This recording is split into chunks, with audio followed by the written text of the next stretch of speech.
आत्मा की इतनी महिमा क्यों चाहिए आत्मा को जानने के लिए? गुरुदेव श्री कहते थे सारे जगत की महिमा छूट जाए और एक शुद्धात्मा की महिमा ही बचे, तभी आत्मा को जाना जा सकता है। कि इसका कारण क्या है ये बताओ भाई, शुद्धात्मा की इतनी रुचि होने की आवश्यकता क्यों है? क्योंकि आत्मा अमूर्तिक है, आत्मा सहज जानने में नहीं आता, पर पदार्थ तो सहज जानने में आते हैं। हम रास्ते में जा रहे हैं, हमारी कोई भी रुचि नहीं है तो अभी मोटर गाड़ी बंगला सब झलक रहा हमारे ज्ञान में, लेकिन वो आत्मा बिना पुरुषार्थ के बिना रुचि के हमारा ज्ञान का गे नहीं बन सकता। अब समझ रहे कारण क्या है? क्योंकि वो अंदर छुपा हुआ अमूर्तिक है और इंद्रिय ज्ञान, अपना जो ज्ञान है वो इंद्रियों के माध्यम से काम करता है और इंद्रियां खुलती हैं बाहर की तरफ। इंद्रियां कहाँ खुलती हैं? तो बाहर की तरफ खुलती, तो बाहर जानना सहज होता है। उसके लिए जीव को कोई पुरुषार्थ कोई रुचि करने की जरूरत, सहज जानता रहता है, कितनी चीज़ों को जानता रहता है। लेकिन आत्मा इंद्रियों के द्वार बंद करके, आत्मा को जानने की विधि क्या है? समस्त इंद्रियों के द्वार बंद करके पर द्रव्य से पूरी तरह अरुचि होकर, क्योंकि वे इंद्रिय के द्वार तभी बंद होते हैं जब पर द्रव्य से अरुचि हो जाए। कि नहीं साहब हम इंद्रियों के द्वार बंद कर लेंगे, कान में रुई लगा लेंगे, आंखों पे पट्टी बांध लेंगे या बंद कर लेंगे और जवान को एकदम रसना इंद्री तो हमारी जब तक चखेगी नहीं तो हम ऐसे ऐसे बैठ रहेंगे। सुनो, ये इंद्रियों के बाहर से द्वार तो बंद हो गए, लेकिन अंदर मन रूपी जो इंद्री है, जो भाव इंद्री है, तो तुम आँख में कितनी पट्टी लगा लो वो फिर भी बाहर के पदार्थों को देखना बंद नहीं कर सकती। तो इसलिए संसार से पूरी तरह अरुचि भी चाहिए। क्या चाहिए? पूरी तरह अरुचि चाहिए, पूरी तरह। समझ में आया? एक शर्त, पूरी तरह अरुचि चाहिए। फिर जब वो पूरी तरह अरुचि होगी तो इंद्रियों के द्वार सहज बंद हो जाएंगे और इंद्रियों के द्वार बंद हो जाएंगे तो जो ज्ञान इंद्रियों के द्वार से बर्बाद हो रहा था और जो परद्रव्य की रुचि होने से मन में अस्थिरता थी, परद्रव्य में रुचि होने से मन में क्या थी? अस्थिरता क्यों थी? कि जैसे इंद्रियों के द्वार बंद करते थे और ध्यान करने बैठते थे तो पत्नी याद आती थी, मकान याद आता था, दुकान याद आती थी, पैसा याद आता था, मान आदि की याद आती थी, समाज याद आता था, भगवान याद आते थे, क्योंकि अनादिकाल से यही करते आ रहे।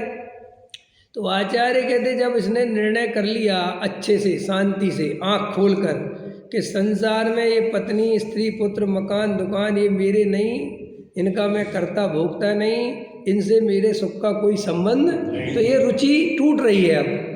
तो ये रुचि के लिए आत्मसन्मुख नहीं होना, ये निर्णय से होती है। कैसे होती है? निर्णय से।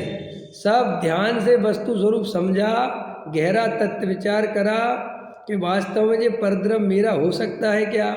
ये देह सदा काल ऐसी रहेगी क्या?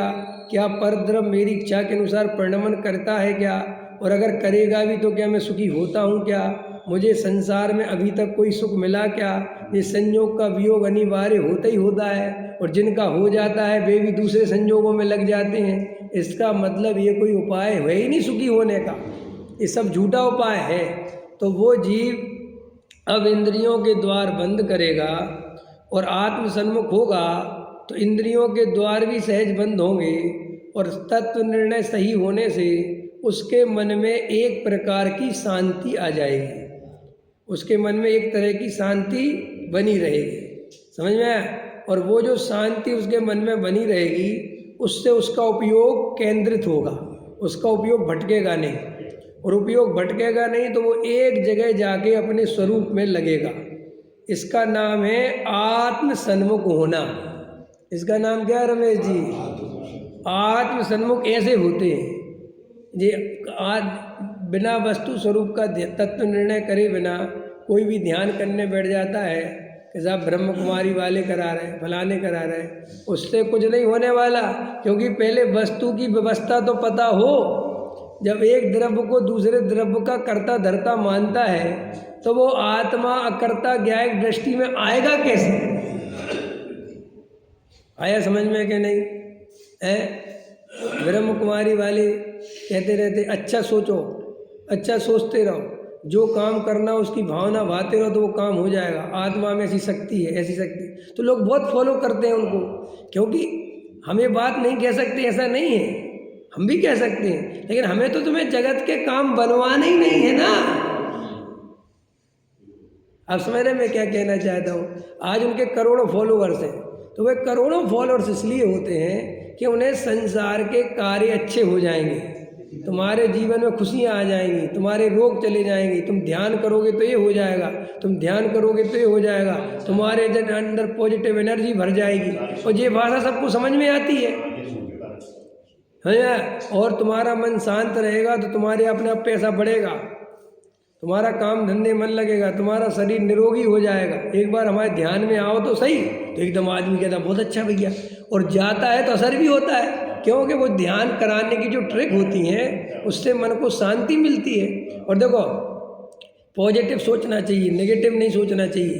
तो सब पॉजिटिव कैसे सोचा जाता है कि देखो तुम कहीं से गिर गए और तुम्हारे एक पैर टूट गया, तो इसमें क्या पॉजिटिव है? बोले पॉजिटिव है, दो नहीं टूटे, ऐसे सोचो, समझ में आया? एक में ही बच गए, दोनों टूट जाते तो क्या करते? बोलिए तो गजब की बात है, तो सुख मिला ना। तो सुख कहाँ से मिला? अपनी कल्पना से। तो वो कहते हम तुम्हें ऐसी कल्पना करना सिखाएंगे कि तुम्हें दुख मिलेगा ही नहीं। तो ये तो हवा में लट्ठ चलाने जैसा हो गया। और हम तुम्हें कह रहे हैं कि हम तुम्हें ऐसी वस्तु दिखाएंगे कल्पना करने की जरूरत ही नहीं। समझ में आया कि नहीं आया?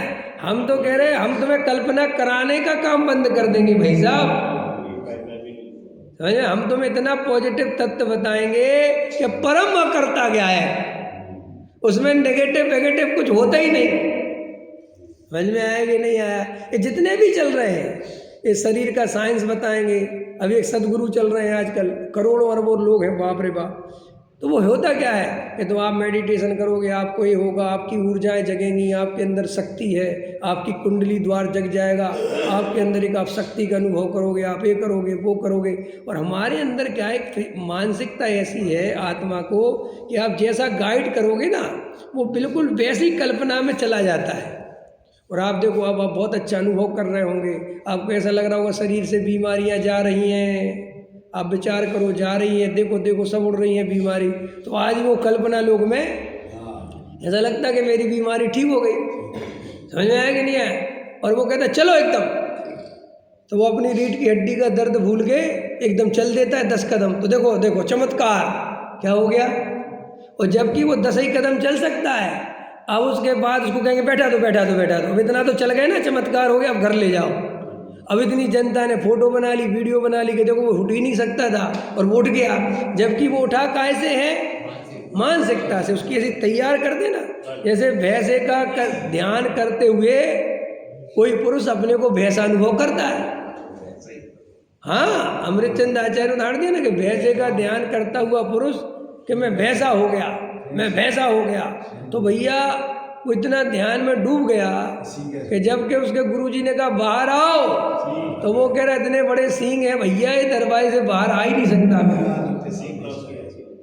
अरे जे तुम्हारे क्या कर रहे हैं आजकल, क्या बोलते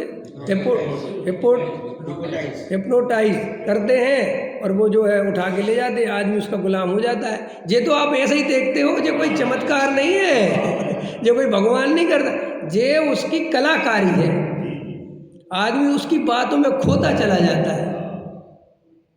समझ में आया कि नहीं आया? तो भाई साहब ये संसार में जितने चमत्कार हैं और जितने जादू हैं ये सब 2 कौड़ी के हैं, क्योंकि आत्मा केवल ज्ञान की शक्ति को लेके बैठा है। ये छोटी मोटी बातें तो कुछ है ही नहीं उसके सामने। और हम तुम्हें जो उपाय बता रहे हैं वो केवल ज्ञान के उपाय बता रहे हैं सीधा। लेकिन लोगों को केवल ज्ञान तो पता ही नहीं, लोगों को आत्मा की अनंत शक्तियों का तो पता नहीं। बस लोगों को तो अपने लौकिक कार्य चाहिए, लौकिक प्रयोजन की सिद्धि चाहिए। तो वे तो बस ऐसे गुरु की तलाश में, ऐसे ध्यान की तलाश में, ऐसे आश्रम की तलाश में भटकते रहते हैं। और वहाँ पर लोग 8-8 दिन रहते हैं और जाते जो सब पैसे वाले हैं, क्योंकि गरीब आदमी के पास तो जाने की फुर्सत है नहीं।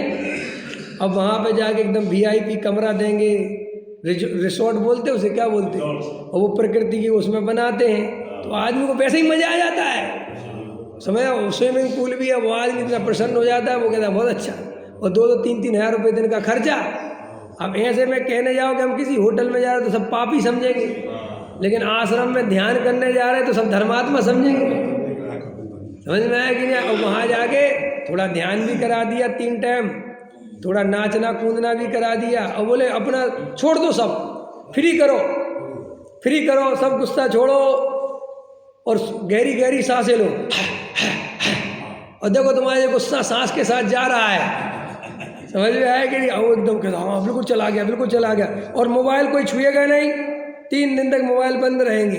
अब भाई साहब सबरी जड़ तो खत्म कर दी उसकी। अब वो 3 दिन एकदम रिलैक्स, और सुबह पेट पे मिट्टी रखी जा रही है, कायाकल्प हो रही है। समझ में आया? खाने को कुछ मिल नहीं रहा, तो एकदम अपने आप ही नेचुरल आपको अच्छा लगेगा ना, तो आपको लगेगा देखो साहब उनका ध्यान तो गजब है। मैं 4 दिन रह के आया, ऐसा गजब साहब, ऐसे परिणामों में निर्मलता, ऐसी शांति का अनुभव किया मैंने ऐसी शांति का कहीं अनुभव किया ही नहीं। और वो शांति को आत्मा की शांति समझ बैठता है। और जैन दर्शन में ऐसे भ्रम के लिए कहीं जगह नहीं है, इसलिए लोगों को जैन धर्म समझ में आता नहीं है। अब लेकिन जैनियों में भी ऐसा पैदा हो गए हैं कि वे सब इस तरीके के काम करवाने लगे। समझ में आया कि नहीं? उन लोगों को बड़ा मजा आता है, क्योंकि सारी दुनिया को मनोरंजन ही चाहिए।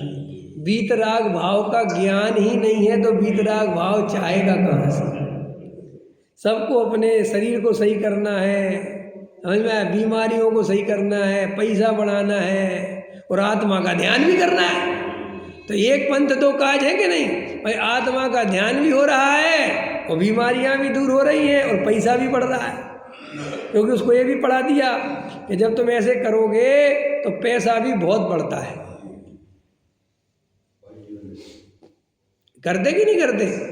अभी वो कितनी चलती है, बोलो शिवानी कौन है वो, है कितनी चलती, बाप रे बाप, है लाखों करोड़ों अरबों आदमी देखता है। देखो क्या चलता है जीवन में, है अरे वहाँ पे है ना वो ब्रह्म कुमारियों में, हाँ कितने बड़े लेवल पे उनके वो खोल रहे हैं, कर रहे हैं अभी वो सब। तो ये सब क्या है भाई साहब? ये जैन धर्म की ऊपरी परत भी नहीं है, माने जैन धर्म के ऊपर का भी भाग नहीं है। जैन धर्म जहाँ से चालू होता है ना भाई साहब, वीतराग भाव से, वहाँ तक तो कोई दर्शन पहुँचता ही नहीं है।